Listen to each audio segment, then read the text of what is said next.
Kalau begitu mau gampang. Nah. Saya mau menjadi investor. boleh begitu? Oh, boleh sekali. Boleh sekali. Iya, saya mau jadi investor, mau bantar sama proposal. Mau minta. Cuma investor proposal. Gorapu Show, no koprol, no party. Oke, selamat datang ini Om Budi. Om Budi Sidiki. Jangan pakai om. Panggil Kak Budi. DP Kopro agak sedikit kena kalau di Kakak Budi. Namanya Budianto Sidiki. Wah, luar biasa. Saya ini kalau mau kedatangan pejabat begitu itu kadang-kadang agak-agak ada perasa. Bagaimana ya? Apa ya?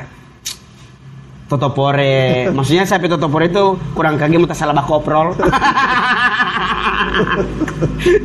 Ya, bagaimana ini kabar Kakak Budi? Alhamdulillah sampai sekarang masih sehat ya. Masih setia mendampingi Pak Gubernur. Koprol tadi kan.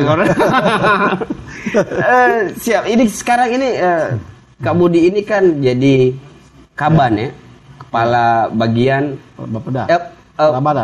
Kepala badan ya, kepala badan Kaban Bapeda. Ya. Setengah mati sekali mau cumu. Karena kan sudah jadi AMPA DPP.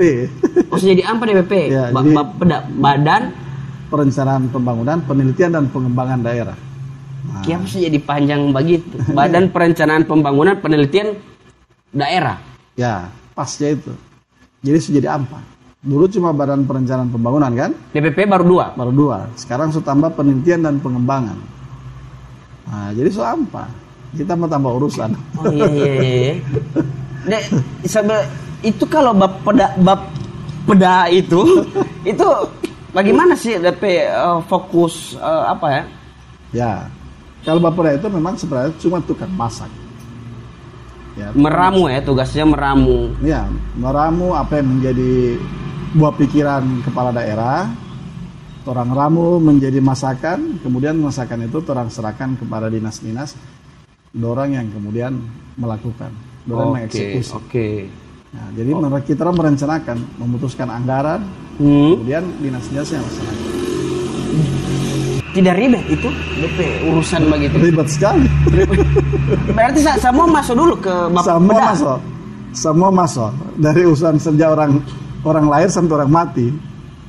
Oh. Sama Bapeda. Ya. Coba Kakak Budi terjemahkan dulu sama saya karena memang agak banyak juga yang dari DPP ini. Yang pertama pengembangan. Yang pertama kan perencanaan. Oh, perencanaan dulu. Iya, perencanaan pembangunan kan? Oh, perencanaan pembangunan. Iya. Oke, berarti direncanakan segala sesuatu yang menjadi pembangunan di. Iya. Jadi ujung-ujungnya dia jadi program. Program kegiatannya dilaksanakan oleh dinas-dinas. Nah, yang P2-nya itu penelitian dan pengembangan. Ini yang baru 2 tahun ini bergabung ke Bapeda. Itu poli bagaimana penelitian dan pengembangan? Dulu Litbang itu penelitian pengembangan itu dia berdiri dalam satu dinas sendiri. Sendiri ya? Iya. Oke. Orang dulu pernah dengar namanya Baliristi.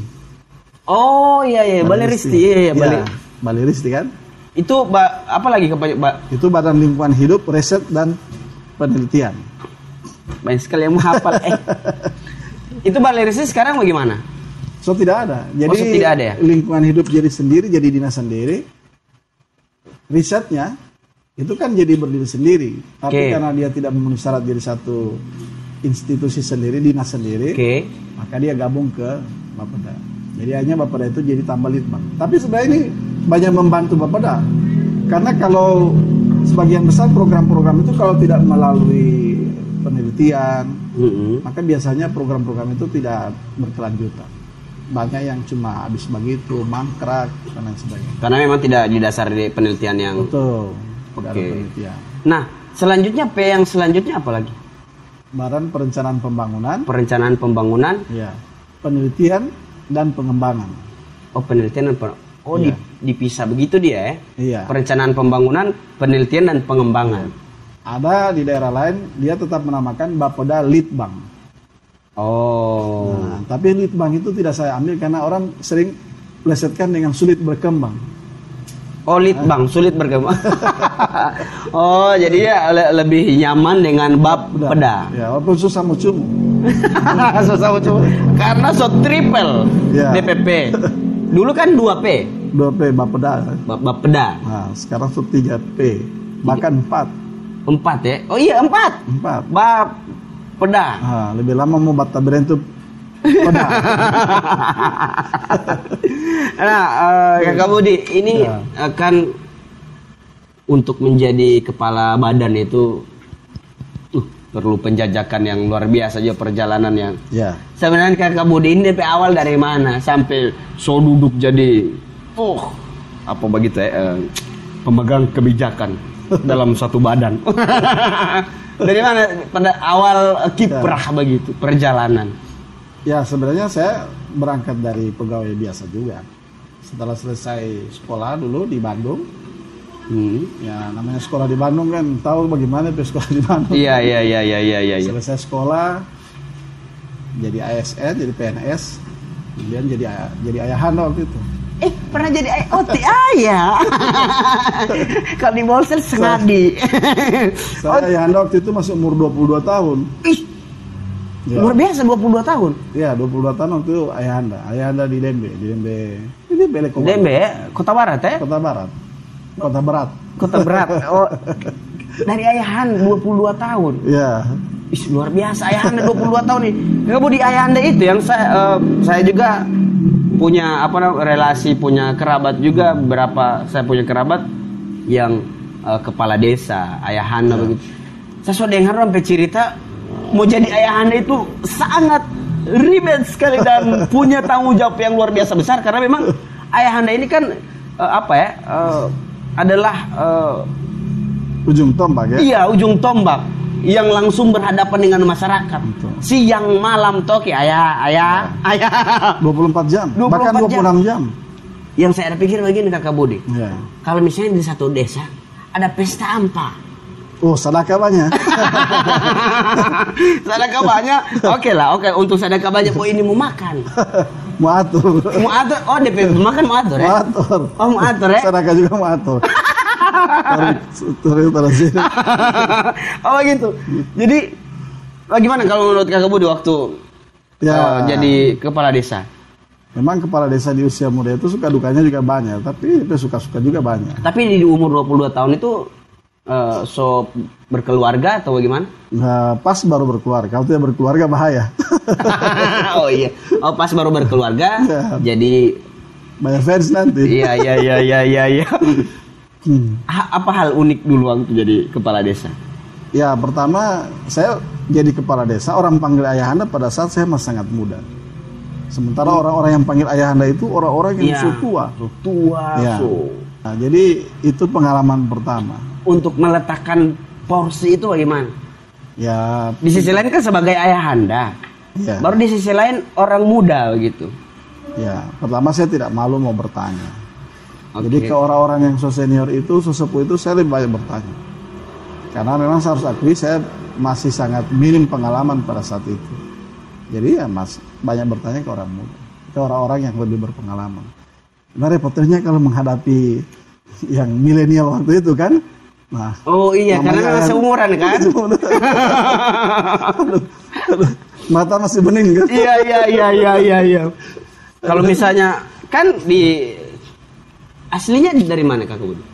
Gorontalo. Iya, maksudnya di daerah mana? Langsung di DMB itu atau memang dari? Saya di Padibuolo sini. Padibuolo? Iya. Baru jadi kepala desa di DMB. Selesai sekolah, saya jadi PNS, saya kepala desa di DMB. Itu kan di situ kelurahan. Oh, kelurahan. Iya. Oh, jadi tipe lurah. Pak Lurah. Ayahanda juga. Oh, ayahanda ya. Pasti dong mau pakai ayah. Nah, bagaimana kalau misalnya mau menghadapi yang seumuran?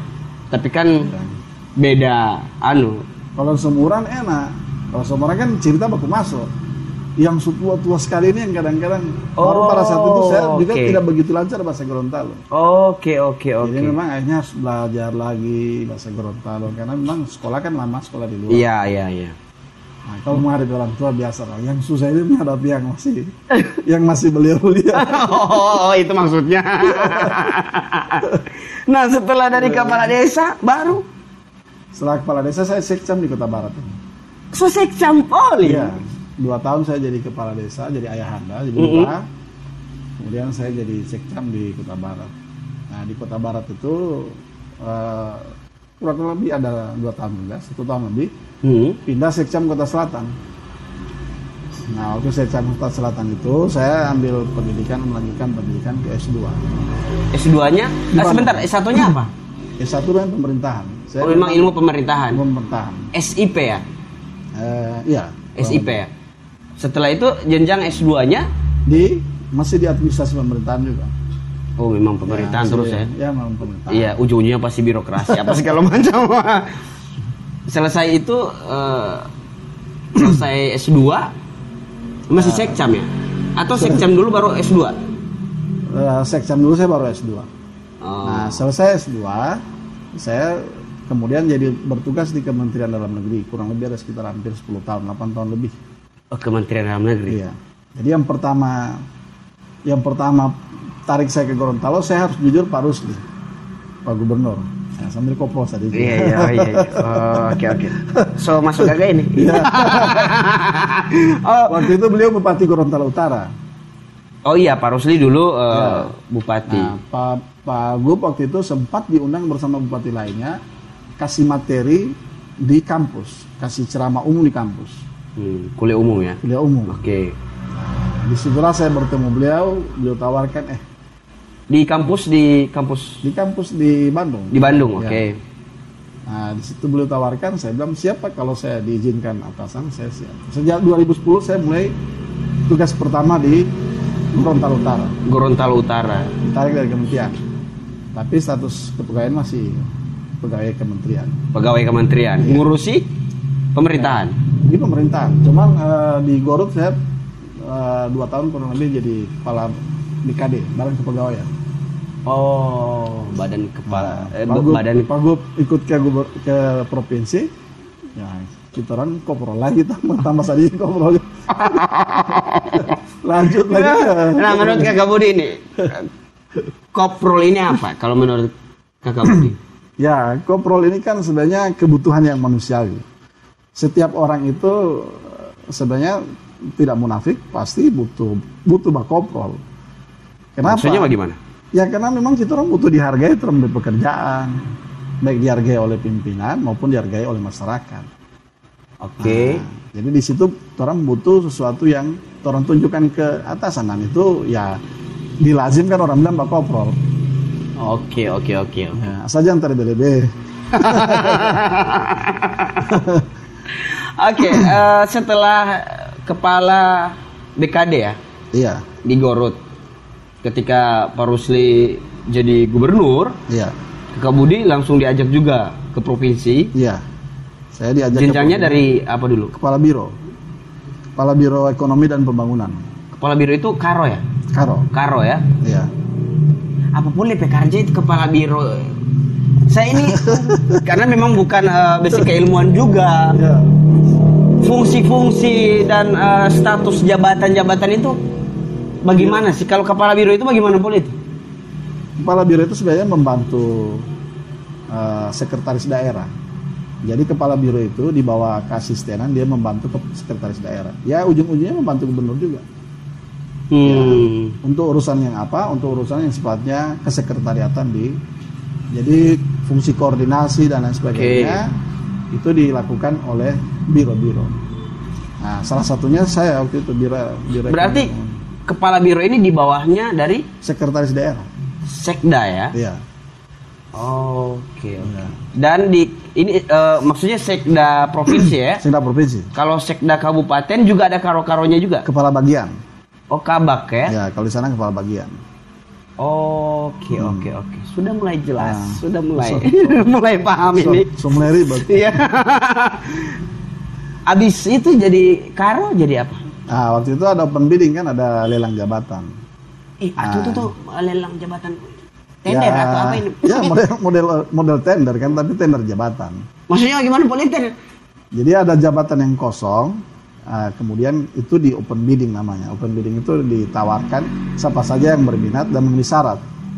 Nah, saya waktu itu sebenarnya waktu itu menawar di Kepala Badan Kepegawaian. Karena basic saya waktu itu dari Badan Kepegawaian. Jadi pilihan kedua adalah Bapeda. Tapi yang jodoh Bapeda.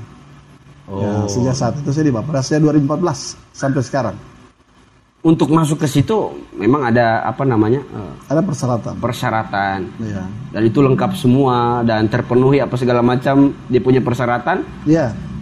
Semua persyaratan terpenuhi. Kalau tidak terpenuhi tentu tidak lulus di Bapeda. Nggak, maksudnya ada juga mungkin proses kan ini bisa dibilang pertandingan kan? Bisa dibilang begitu? Ya, bisa jadi karena banyak. Iya, banyak peminat. Ya. Itu maksud saya tadi. Jadi mungkin di situ ada adu fight juga dengan beberapa kandidat yang lainnya. Nah, di situ bagaimana untuk memasuki itu? Ya, kita bersaing secara sehat.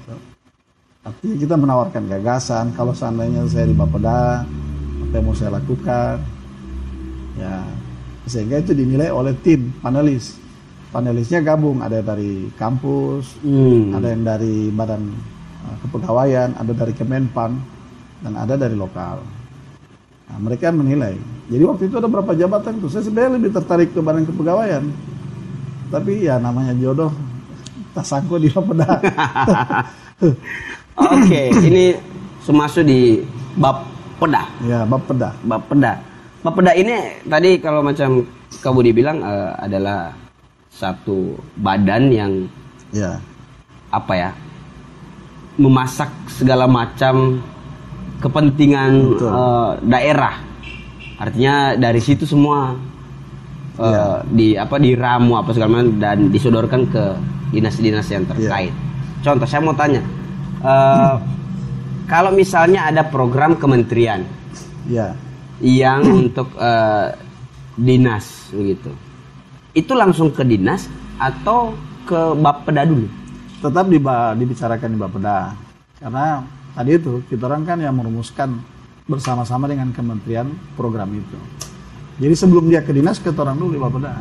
Jadi semua masuk di situ dulu ya? Semua, pintu masuk program dari pusat maupun program yang orang rumuskan yang dari pembiayaan APBD provinsi itu semua dari Bapeda.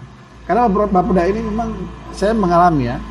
Di Bapeda ini saya harus menghadapi semua pihak, dari usulan masyarakat, dari aspirasi politik. Ya, itu juga tidak mudah ya, karena itu bagian dari reses toh. Iya. Baru ada yang dari apa yang menjadi visi misi gubernur, itu juga harus terang wadahi. Iya. Nah, ditambah dengan apa yang menjadi target-target nasional. Nah, di situ orang harus komunikasi dengan sama orang. Di sini ribet. Iya, ribet. Iya. Mudah-mudahan cepat selesai nih ribet. Iya, karena memang segala macam profesi dan kerjaan apa segala macam menumpuk semua di situ. Iya. Dan Bapeda yang mengolah itu. Betul. Tapi enaknya itu kita banyak berinteraksi dengan banyak orang. Jadi dengan politik kita jalan, dengan orang politik jalan, dengan artis juga jalan, dengan seniman juga jalan, ya dengan pedagang jalan, ya, dan dengan pimpinan juga jalan. Kalau dengan pimpinan kan tambah koprol sedikit. Iya. Supaya masuk lagi ini barang ini. Begitupun sama halnya dengan apa yang menjadi program di desa. Ya, termasuk. Tapi program di desa itu biasanya desa itu yang kemudian dia membahas di tingkat desa. Tingkat desa. Ya, kita cuma memberi arahan. Provinsi itu cuma memberi arahan berdasarkan apa yang menurut orang penting untuk didukung oleh desa melalui pembiayaan dana desa. Tapi kalau program-program yang masuk ke desa, baik dari kementerian maupun nanti di dinas itu kita orang dulu di Bapeda. Nah, kita di Bapeda yang kita orang rumuskan sama-sama, baru diarahkan ke dinas-dinas. Jadi memang peliknya di Bapeda itu. Makanya di Bapeda itu ya siap-siap, kalau mau kayak tugas di Bapeda itu siap-siap kurang tidur. Iya, karena memang kerjaannya memang luar biasa ya. Iya. Nah, contoh ini saya yang masih belum masuk. sama saya ini begini. Contoh ada program di desa. Nah ini program di desa ini kan disodorkan dulu ke daerah, ke kabupaten kan? Iya. Dari kabupaten itu ke provinsi, ke Bapeda itu? Iya, karena kan semua program itu kan pada dasarnya pasti ke desa. Karena lokus dari program kan pasti di desa. Ya tidak mungkin Tasingga tidak di desa, karena lokusnya pasti di desa. Cuma program ini kan ada yang dari pembiayaan pusat, ada yang dari pembiayaan APBD provinsi. APBD. Nah, yang pusat dan APBD provinsi ini dua-duanya dibahas di Bapeda. Sedangkan yang APBD kabupaten kota ini itu dorang bahas di dorang, tapi nanti orang evaluasi. Dia belum masuk di Bapeda ini. Bapeda lagi. Jadi semua yang dari bawah orang evaluasi, yang dari atas evaluasi. Ya. Dan mungkin itu akan memakan waktu yang pasti lama. Ya. Bagaimana dengan program-program misalnya yang di desa yang harus yang diharapkan oleh masyarakat desa itu ya bisa selesai dengan waktu yang yang mungkin dengan waktu yang sangat cepat begitu. Tapi sedangkan ini dia punya bisa dibilang baku-baku sodor kali ini kan masih panjang juga. Ya, jadi bagaimana itu cara menyelesaikan ini? Saya ini kurang. Saya juga pusing kali itu. Bagaimana itu Kakak Budi? Ya, disitu dia pusingnya di Bapeda itu. Itu di samping harus menyelesaikan, tapi juga akan evaluasi juga. Mengevaluasi dan waktu juga berjalan terus. Iya kan semuanya harus selesai dalam 1 tahun anggaran. Kalau tidak selesai dalam 1 tahun anggaran, ya program itu bisa jadi tidak tercapai. Kalau misalnya tidak tercapai bagaimana? Ya mempengaruhi kinerja kepala daerah pasti. Maka di situ perannya Bapeda untuk evaluasi. Nah, kalau dia tidak tercapai, ya berarti ada sesuatu kan. Nah, itu dievaluasi. Kalau sudah evaluasi, pimpinan berhak untuk menentukan. Ya, itu soal evaluasi pimpinan ya. Soal evaluasi pimpinan. Berarti Kakak Budi pada posisi yang bagaimana? Memang harus memastikan semua program itu bisa dijalankan. Bisa dijalankan dalam waktu yang sudah ditentukan. Ya. Apabila tidak sempat dilaksanakan, ya konsekuensi ya. Baik konsekuensi anggaran, otomatis kita anggap anggaran ini mereka tidak mampu menyelesaikan. Baru anggarannya itu kemana? Dikembalikan kan, dia jadi silva. Itu berarti kita mengasumsikan tahun depan dia tidak mampu menyelesaikan pekerjaan dengan anggaran sekian. Itu konsekuensi. Oh begitu. Bukannya nanti tahun depan maksudnya mau dianggarkan lagi, bukannya? Ya mau dianggarkan lagi, tapi kan mau lihat dulu apakah dia mampu menyelesaikan program itu atau tidak. Dia ini siapa? Desanya ini? Institusinya. Dinas. Ya. Aduh, berat sekali ya. Desa itu kan DP lokus kegiatan. Iya. Oke. Pokoknya di situ pusing. Makanya itu usah pusing-pusing. Iya. Nah, untuk membagi waktu kan kalau lihat dari mendengarkan langsung ini Kak Budi penjelasan sampai otak so ke sana, kamar. Untuk membagi waktu itu bagaimana? Ya, pertama saya didukung tim ya. Di kantor itu alhamdulillah kebersamaan kita bagus. Boleh dibilang tim sukses ya? Iya. TS sukses dalam birokrasi ya? Ya, kenapa nanti jadi tim sukses sama itu? Oh gitu, memang harus punya tim ahli. Ya, ada tim ahli. Saya juga banyak tenaga dari kampus saya ajak sama-sama. Saya bisa angkat sama tim di situ. Pasukan. Dia nama pasukan. Oh gitu, tim-timnya itu diambil dari akademisi. Akademisi ada, dari LSM ada. Dari LSM juga saya beberapa LSM yang aktivis lingkungan. Juga kita ajak untuk sama-sama. Biasa kita pakai untuk pemikirannya, karena dia pasti sering sekali berinteraksi dengan masyarakat. Oke. Tapi ya memang, ya kita tidak selalu serius-serius juga ya. Setelah kita mengevaluasi ya rekreasi juga lah. Ya, kalau tidak rekreasi nanti cepat tua. Saya pasukan itu khusus untuk yang rekreasi itu. Tidak bekerja. Makanya di Gorontalo ini mesti kasih banyak tanpa rekreasi. Dan banyak.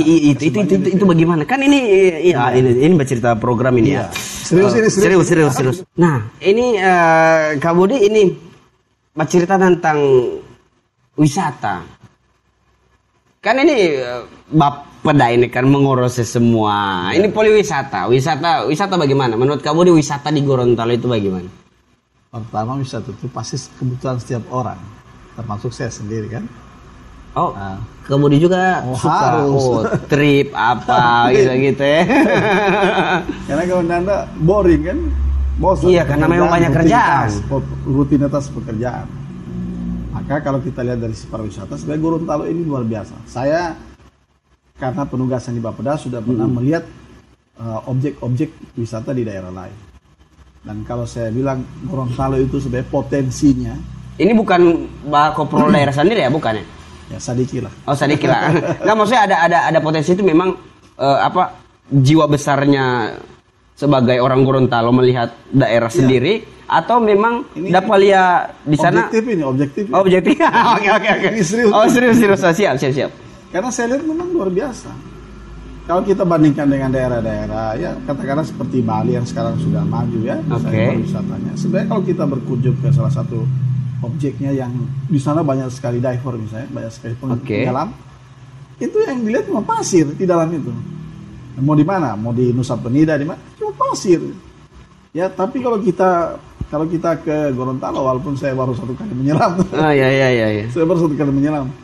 Tapi kalau saya lihat dari portofolio apa yang ada di bawah di bawah air kita, itu luar biasa. Menurut saya luar biasa. Tidak ada standar kita itu standar internasional sebenarnya. Jadi sebenarnya kalau cuma ini bisa kita kemas, bisa kita kelola dengan baik dan bisa kita promosikan dengan baik, ya saya kira ini bakal mendatangkan wisatawan baik dia mancanegara maupun wisatawan lokal. Tapi memang dalam kondisi seperti pandemi sekarang, sebenarnya keperluan untuk membenahi wisata itu menjadi kebutuhan bagi warga kita sendiri juga. Seperti saya sendiri kan, saya suka wisata.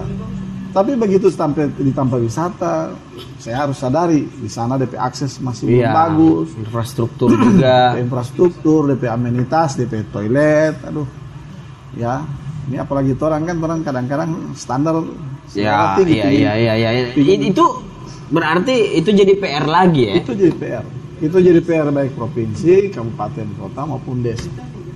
Nah karena tidak mungkin provinsi sendiri, jadi sama-sama orang benahi itu. Supaya dia jadi tempat harus bersinergi ya. Harus sinergi.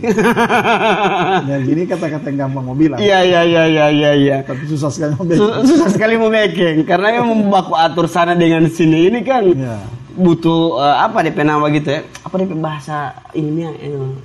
Ya, butuh keikhlasan. Nah, kalau bercerita wisata lagi ini, yang paling potensi sekali itu di Gorontalo itu apanya? Ya, kalau kita lihat kan potensi ada potensi alam. Potensi alam itu kan potensi yang natural, tidak dibuat-buat. Negara-negara lain saja dia cuma potensi yang dibuat-buat, toh banyak orang berkunjung. Apalagi kita yang potensinya potensi natural. Ya, natural ya. Iya, tidak dibuat-buat. Yang punya nilai histori yang nilainya luar biasa, baik nilai historinya, nilai keanekaragaman hayatinya, ya, nilai budayanya, itu semua ada di Gorontalo. Jadi tinggal mau kemas ini. Nah, kami di Bapeda itu ada yang kita namakan dengan geopark, tapi sama cerita serius kalau bicara apa gambaran saya geopark itu bagaimana sih? Ya, geopark ini konsep pengembangan konsep pengembangan di mana memadukan antara konservasi, kemudian juga di dalamnya ada aspek wisata dan juga aspek bagaimana pemberdayaan ekonomi. Tapi dengan memadukan kekayaan geodiversity, biodiversity dan culture diversity. Jadi kekayaan geologi, kekayaan biologi, kekayaan keanekaragaman hayati tambah dengan budaya. Ini 3 kekuatan yang kalau digabung menjadi kekuatan yang besar sekali. Dan Gorontalo punya 3-3 itu. Nah, tinggal mau kemas sih. Iya. Kenapa sampai sekarang belum Karena butuh pulus. Oh begitu ya. Pulus tadi. Iya, memang butuh investasi. Iya. butuh juga investasi itu ya? Butuh, sangat butuh investasi. Terutama destinasi wisata kita itu memang sangat butuh investasi. Saya pernah berkunjung ke daerah Uluwatu misalnya. Di mana ini Uluwatu? Di Bali kan? Oh di Bali. Oke. Ya, biru tebing-tebing banyak resort. Itu kalau semua mau bandingkan dengan di Biluhu lebih gagah. Tinggal mau tunggu kan kalau ada orang berinvestasi. Cuma investor ini dia butuh kepastian. Ini kepastian ini ya. Coba bagaimana cerita kamu nih baik. Apa ini kepastiannya ini bagaimana? Kepastian ini setengah mati mau. Dijabarkan ya.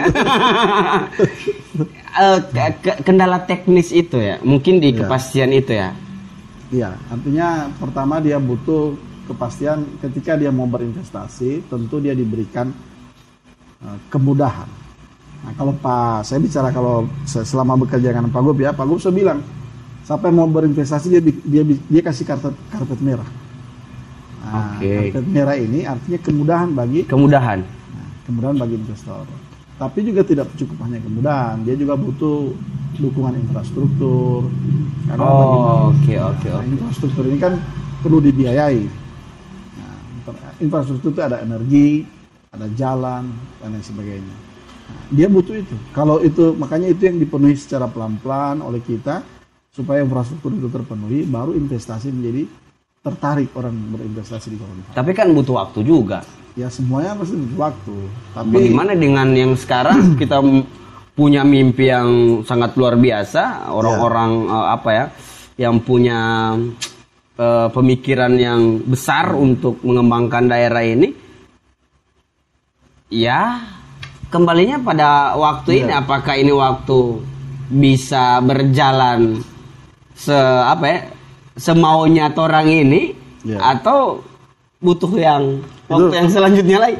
Di situ tantangan ya. Artinya membangun Gorontalo itu kan sebenarnya kita membutuhkan pembiayaan yang besar. Nah, pembiayaan itu bisa jadi kita dari pusat, bisa jadi pembiayaan daerah, tapi juga bisa jadi dari pelaku-pelaku usaha. Jadi investor. Tadi lagi-lagi kembali ke investor. Jadi kalau membangun Gorontalo berharap dari anggaran daerah saja, saya kira tidak cukup. Kalau begitu mau gampang. Nah, saya mau menjadi investor. boleh begitu? Boleh sekali. Boleh sekali. Iya, saya mau jadi investor, mau banter sama proposal. Itu mau investor proposal? Supaya yang penting kan ada ya. Ini kamu udah selain wisata apalagi yang pertanian? Kita pertanian, kelautan, perikanan, ini potensi besar semua. Semua potensi di Gorontalo ini ada. Sekira itu. Pak, pertanian DP apa? DP pertanian. Kalau misalnya untuk pertanian sawah biasa-biasa saja. Perkebunan apa yang di sini? Sebenarnya dari sisi pertanian kan kita punya banyak potensi. Lahan-lahan kita ini masih cukup luas sebenarnya. Tapi memang kita baru terpaku di satu komoditi, yaitu komoditi jagung. Memang jagung ini jadi primadona kita. Tapi kita sudah bisa mulai melihat komoditi-komoditi lainnya, termasuk di sisi peternakan. Nah, selama ini memang kita masih fokus di jagung. Tapi ke depan kita sudah mulai harus bisa mengerahkan agar kita itu istilahnya begini, kita orang itu mesti tanam apa yang mau jual, jangan balik. Jual apa yang mau tanam. Iya. Kalau jual apa yang mau tanam, akhirnya kesini lebih harga rendah. Oh, berarti prinsipnya harus lihat dulu pasar. Oh, tanam apa yang mau jual. Nah, lihat dulu pasar, baru orang tentukan apa yang mau tanam. Nah, ini di Gorontalo belum sampai ke situ. Jadi kita masih fokus di satu komoditi yang paling banyak itu jagung. Tapi semulai ini, saya kira saya optimis ya. Walaupun ini tidak mudah, tapi saya optimis sekali. Nah, kamu ini sekarang punya target tidak beberapa waktu ke depan? Ya, target tentu saya sebagai bagian dari pemerintahan, target yang kita targetkan itu adalah target selama masa kepemimpinan Pak Gubernur. Oke. Ya, artinya ada beberapa target yang sudah ingin kita wujudkan. Pertama kita ingin ada rumah sakit dengan bahkan standar internasional. Nah, itu PR itu impian itu. Impian itu ya? Target itu ya? Target itu. Yang kedua kita ingin punya Islamic Center. Nah, Islamic Center ini kan juga Iya. Gorontalo sebagai Serambi Madinah tidak ada ikon. Kalau orang tanya mana itu Serambi Madinah, dia lihat tidak ada ikon, maka Islamic Center itu jadi. Hal-hal lainnya, pariwisata ini harus menjadi sebagaimana mimpinya Pak Gub, pariwisata mendunia. Jadi kita orang predestinasi ini semuanya potensi-potensi yang bisa mendunia, karena kualitasnya, standarnya ini standar nasional, internasional. Internasional. Oke. Orang punya kekayaan bawah laut dengan nggak usah jauh-jauh, cuma satu saja, hiu paus. Ya, bicara hiu paus, cerita panjang ini. Cerita panjang ini hiu paus ini. Iya, cuma Gorontalo dan ada beberapa daerah lainnya yang tidak semuanya juga. Ya. Cuma Gorontalo salah satu. Daerah lain jauh. Sementara Gorontalo cuma 20 menit dari pusat kota. Itu keunggulannya. Kalau daerah lain jauh ya? Jauh. Di Teluk Cenderawasih itu kita berapa jam harus ke Teluk Cenderawasih. Itu pun ke Papuanya sudah penerbangan. Ini Gorontalo begitu turun di bandara, orang bisa langsung ke langsung ke hiu paus. Ya, habis dari hiu paus langsung makan siang. Langsung makan siang selesai. Selesai. Pulang. Jadi murah. Jadi biaya untuk melihat hiu paus di Gorontalo itu bisa lebih murah berkali-kali lipat dibandingkan melihat hiu paus tempat lain. Nah itu keunggulan yang harus bisa. Dan orang punya pantai juga. Banyak sekali. Di Garut itu banyak sekali pulau-pulau yang belum digarap. Baru Saronde kan. Beberapa pulau lainnya sudah mulai ya. Iya, Saronde dari dulu sampai sekarang kan. Ya saya juga masih tahunya itu Saronde, Bugisa dan lain-lain. Yang lain-lain juga saya belum pernah ke sana juga. Banyak. Nah, Pulau Bohu ya. Kemarin saya ditawarkan untuk berkunjung ke Pulau Bohu.